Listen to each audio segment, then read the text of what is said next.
Main చెరుకు factory మూతపడ్డది కాబట్టి పెద్దగా అవకాశాలు లేకుండా పోయినాయి, ఉపాధి అవకాశాలు అని చెప్పి ఇక్కడ ప్రజలు భావిస్తూ ఉన్నారు. నిన్న మెదక్ పట్టణంలో నాకు బతుకమ్మలు బోనాలతో వెల్కమ్ చెప్పడానికి వచ్చిన ఆడపిల్లలు, ఒక ఆడపిల్ల నా దగ్గరకు వచ్చి, నాకు అడ్వాంటేజ్ ఉంటుంది, ఆడపిల్లలందరూ నా దగ్గరకు వచ్చి హత్తుకొని మాట్లాడుతుంటారు. పాప మా అమ్మాయి వచ్చి నాకు సీక్రెట్గా చెవులు చెప్తుంది, అక్క మేము 200 మంది ఉన్నాము, కుట్టు పని నేర్చుకున్నాము, ఏదైనా చిన్న కంపెనీ పెట్టేవా ప్లీజ్ అని నన్ను అడుగుతున్నాను. చాలా బాధ అనిపించింది. తప్పకుండా మెదక్లో మంచి కంపెనీలు రావాలి, రావడం కోసం ఒక సంస్థగా మేము కూడా ప్రయత్నం చేస్తామని మెదక్ బిడ్డలందరికీ కూడా చెప్తా ఉన్నాం. అదేవిధంగా ఇక వ్యవసాయానికి సంబంధించి ఇందాక మాట్లాడుకున్నట్టు కాళేశ్వరంలో 150,000 ఎకరాలు ఇక్కడ సాగు కావాలి, కానీ ఒక్క చుక్క కూడా కొత్తగా నీరు రావాలి. నిజాం కాలేజ్లో నిజాం హయాంలో కట్టినటువంటి 1905లో కట్టినటువంటి గన్పూర్ ఆయకట్టు వచ్చే నీళ్ళే ఇప్పటి వరకు కూడా మనకు దిక్కు. ఒక్కటంటే ఒక చుక్క నీరు కూడా అదనంగా హరీష్ రావు గారు ఇరిగేషన్ మంత్రిగా ఉన్నా కూడా రాలేదు. ఇది చాలా దారుణమైనటువంటి పరిస్థితి. అదేవిధంగా చాలా మంది రైతులు చెప్తా ఉన్నారు, సరే వీళ్ళు ప్రాజెక్టులు కడుతున్నారు, చాలా అంటే ఆలోచించదగ్గ విషయం, ప్రాజెక్టులు కడతా ఉన్నారు, కానీ ప్రాజెక్టులు కట్టి నీళ్ళు ఇస్తే రైస్ ప్రొడక్షన్ పెరిగితే కనీసం గోడౌన్ ఎక్కడ కడతలేరు, ఆలోచన కూడా చేస్తలేరు. మళ్ళీ ధాన్యం అంతా ఎండపోసుకోవాలి, ఎండపోసే పరిస్థితి లేదు, వాన కొడితే మొత్తం మునిగిపోయే పరిస్థితి ఉందని చెప్పి చెప్తా ఉన్నారు. కాబట్టి మరి దానికి సంబంధించి కూడా ఆలోచన చేయాలని చెప్పి నేను డిమాండ్ చేస్తా ఉన్నా. ఇక మనకు 4 మున్సిపాలిటీస్ ఉన్నాయి, మెదక్, రామాయణపేట, నర్సంపేట, నర్సాపూర్, అట్లానే తూప్రాను. కేసీఆర్ గారు ఇదివరకు మెదక్కు 50 కోట్లు, మిగతా 3 మున్సిపాలిటీలకు 25 కోట్లు ఇస్తామని చెప్పి ప్రకటించారు. మరి వచ్చినాయో రాలేదో నాకు తెలియదు, కానీ మొన్న రామాయణపేట వరదలలో మునిగిపోతే మాత్రం చాలా బాధ అనిపించింది. అక్కడి నుంచి రామాయణపేటలోనే కదిలిస్తే వాళ్ళ దుఃఖం చెప్పవశం అయితే లేదు. రెవెన్యూ డివిజన్ కొట్లాడి తెచ్చుకున్నారు, ఇప్పుడు కాన్స్టిట్యున్సీ కావాలని అడుగుతున్నారు, కానీ రెవెన్యూ డివిజన్ వచ్చిందని కూడా ఆడ ఆర్డీఓ ఆఫీసే నడుస్తలేదు, మళ్ళీ ఆర్డీఓ ఆఫీస్ మొత్తం మెదక్లో నడిచే పరిస్థితి ఉన్నది. చాలా అంటే చాలా దారుణమైనటువంటి అడ్మినిస్ట్రేషన్ ఉంది. కొత్త జిల్లా అయినా, కొత్త మండలాలైనా, కొత్త రెవెన్యూ డివిజన్ అయినా 12 ఏళ్ళైనా ఫలితాలు మెదక్ జిల్లా ప్రజలకు దక్కకపోవడం మాత్రం కేవలం ఇది రాజకీయ నాయకులు, ఇక్కడ ఉండేటటువంటి నాయకులు చేసినటువంటి లోటే. ఈ విషయాలు నేను మళ్ళీ చెప్తున్నా, యాజ్ అ డాక్టర్ చెప్తలేను, యాజ్ అ క్యాడర్ చెప్తున్నా. కేసీఆర్ గారు ఈ విషయాలు తెలిస్తే మాత్రం ఎట్టి పరిస్థితుల్లో ఊరుకోరు. వారి కళ్ళకు గంతలు కట్టి వీళ్ళు ఇక్కడ అరాచకాలు చేసిరు, దానివల్లనే దానివల్లనే ఇక్కడ మెదక్లో బీఆర్ఎస్ పార్టీ అధోగతి పాలైందని చెప్పి నేను చాలా బలంగా నమ్ముతా ఉన్నాను. అదేవిధంగా మెదక్ రామాయణపేట నేషనల్ హైవే దానికి సంబంధించి మంచి లేదు, మా ఎంపీ రఘునందన్ అన్న గారు దానికి బాధ్యత తీసుకోవాలని చెప్పి నేను కోరుతా ఉన్నాను. ఇక మెదక్లో చాలా సమస్యలు ఉన్నాయి, కాకపోతే ముఖ్యమంత్రి గారు కూడా వచ్చి ఇక్కడ శంకుస్థాపన చేసిపోయినట్టున్నారు. రామాయణపేటలో యంగ్ ఇండియా స్కూల్ కడతాం 205 కోట్లతోనని 2024 డిసెంబర్లో శంకుస్థాపన చేసిపోయిన ఆయన. మీరు కూడా మర్చిపోయారు, మేము కూడా మర్చిపోయినాం, ప్రజలు కూడా మర్చిపోయారు. కాబట్టి దాని మీద ముఖ్యమంత్రి గారు శ్రద్ధ పెట్టాలని చెప్పి నేను కోరుతా ఉన్నా.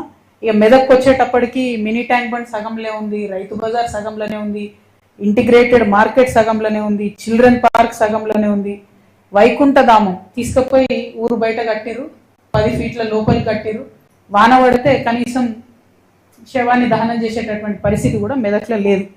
ఇక మరి రింగ్ రోడ్ కావాలని చెప్పి ప్రజలు అడుగుతా ఉన్నారు, ఖిల్లాని డెవలప్ చేయాలి, టూరిజం వస్తుందని అడుగుతున్నారు. ఇవన్నీ కూడా అయిపోయి ఉంటాయి ఇప్పటికే. మెదక్ అంటే నెక్స్ట్ న్యూయార్క్ అనుకున్నా నేను, మెదక్ వచ్చినాక తెలిసింది ఇంత గొప్ప గొప్ప నాయకులు ఉన్న దగ్గర కూడా మరి ఇన్ని కష్టాలు ఉంటాయని చెప్పి. సరే, ఇవన్నీ ఇక మనము మాట్లాడుకుంటూ ఎంత మాట్లాడుకున్నా కష్టాలు తీరవు, కానీ జరగాల్సినటువంటి అభివృద్ధి మాత్రం జరగాలని చెప్పి నేను బలంగా కోరుకుంటూ, మీ అందరికీ తెలుసు తెలంగాణ జాగృతి జనం బాటలో భాగంగా ఒక నినాదంతో మేము బయలుదేరినాం. ఆ నినాదం ఏంటిది అంటే, ప్రపంచవ్యాప్తంగా ప్రజలకు మంచి జరగాలని కొంత ఆలోచన పరులు ఎక్కడ బయలుదేరినా కూడా సిన్సియర్గా చేసినటువంటి ఆ ఉద్యమాలన్నీ కూడా సక్సెస్ అయింది. మొట్టమొదటి ఫ్రెంచ్ రెవల్యూషన్, స్వేచ్ఛ, సమానత్వం, సౌభ్రాతృత్వం అనేటటువంటి నినాదంతో బయలుదేరినటువంటి ఫ్రెంచ్ ప్రజలు సాధించుకున్నారు, లిబర్టీ వచ్చిన వాళ్ళు. ఆ తర్వాత మన దగ్గర దానికి కూడా మెదక్ గడ్డనే పురుడు పోసింది. భూమి కోసం, భుక్తి కోసం, విముక్తి కోసం అని మన తెలంగాణ రైతులు సాయుధ రైతాంగ పోరాటం చేస్తే దాన్ని కూడా మనం సక్సెస్ చేసుకున్నాం. ఆ తర్వాత కేసీఆర్ గారి నేతృత్వంలో నీళ్లు, నిధులు, నియామకాలు అని చెప్పి మనం తెలంగాణ భౌగోళిక రాష్ట్రం కోసం పోరాటం చేస్తే దాన్ని కూడా సాధించుకున్నాం. ఇవాళ నేననేది ఏంటంటే, మన తెలంగాణ సామాజిక తెలంగాణగా పరిడవిల్లాలంటే, ప్రతి ఒక్కరికి మంచి జరగాలంటే సామాజిక తెలంగాణ సాధన కోసం తెలంగాణ జాగృతి ముందడుగేసింది. అవకాశం, అధికారం ఆత్మగౌరవం అనే నినాదంతో మేము ముందుకెళ్తా ఉన్నాం. ప్రతి ఒక్కరికి పరిపాలనలో అవకాశం రావాలి, దాంతో అధికారం రావాలి, దాంతో ఆత్మగౌరవం రావాలి. ఇప్పటి వరకు కూడా ఏ ఒక్క చిన్న పదవి అనుభవించినటువంటి అనేక కులాల వారు ఉన్నారు, అనేక వర్గాల వారు ఉన్నారు. వారికి అవకాశం రావాలి, మా ఆడబిడ్డలకు మంచి మంచి అవకాశాలు రావాలి. ఎటువంటి పొలిటికల్ బ్యాక్గ్రౌండ్ లేనటువంటి యువతి యువకులకు మంచి అవకాశాలు రావాలి. అది జరగాలంటే సామాజిక తెలంగాణ సాధనే మార్గం. మరి హైదరాబాద్కి కూతవేటు దూరంలో ఉన్నటువంటి మెదక్ జిల్లాలో పర్ క్యాపిటల్ ఇన్కమ్ అంటే తలసరి ఆదాయం 2,24,000 రూపాయలు ఉన్నది. అదే యావరేజ్ తెలంగాణ తలసరి ఆదాయం 3,17,000 పైచిలకు ఉన్నది. అంటే ఇంత కూతవేటు దూరంలో ఉన్నప్పుడు కూడా ఇంత డిఫరెన్స్ ఉంది అని అంటే అందరికీ ఫలాలు సరిగ్గా అందలేదు అనేటటువంటిది స్పష్టమవుతున్నది. కాబట్టి సరైన అవకాశాలు రావాలని చెప్పి నేను బలంగా కోరుతా ఉన్నాను. ప్రత్యేకించి మన యువతకి గ్రూప్ 1 ఉద్యోగాలలో ఈ ప్రభుత్వం చేస్తున్నటువంటి అన్యాయం, తెలుగు మీడియంలో ఉర్దూ మీడియంలో రాస్తున్నటువంటి వాళ్లకు మన ప్రభుత్వం చేస్తున్నటువంటి ఈ ప్రభుత్వం చేస్తున్నటువంటి అన్యాయం. అదేవిధంగా ఎప్పుడు ఎవరు ఉద్యోగాలు అడిగినా కూడా ఉట్టి గ్రూప్సే అన్నట్టు మభ్య పెడతా ఉన్నారు. కానీ వాస్తవానికి పోలీసులలో నియామకాలే జరుగుతలేవు, మొత్తం ఖాళీగా ఉన్నాయి. జేఎల్లు, డిఎల్లు, ఏఈలు వీళ్ళది మాట్లాడతలేరు. అసలు హెల్త్ సెక్టార్స్ లో ఏఎన్ఎంస్, ల్యాబ్ టెక్నీషియన్స్ వాళ్ళని తీసుకుంటలేరు. యూనివర్సిటీలలో ఇంతవరకు పర్మనెంట్ స్టాఫ్ లేరు, టీచింగ్ కావచ్చు, నాన్ టీచింగ్ కావచ్చు. గ్రామ కార్యదర్శులు లేరు, రెవెన్యూ సిబ్బంది లేరు, మున్సిపల్ అడ్మినిస్ట్రేషన్ లో కొరత ఉన్నది, ఎలక్ట్రిసిటీ డిపార్ట్మెంట్ లో కొరత ఉన్నది. ఉన్నటువంటి ఉద్యోగుల మీదనేమో అడిషనల్ బర్డెన్. అంటే ఒక అంగన్వాడీ టీచర్ ఉంటే ఎంత దారుణం అంటే మీరు ప్రెస్ మిత్రులందరూ కూడా సీరియస్గా ఆలోచించాలి.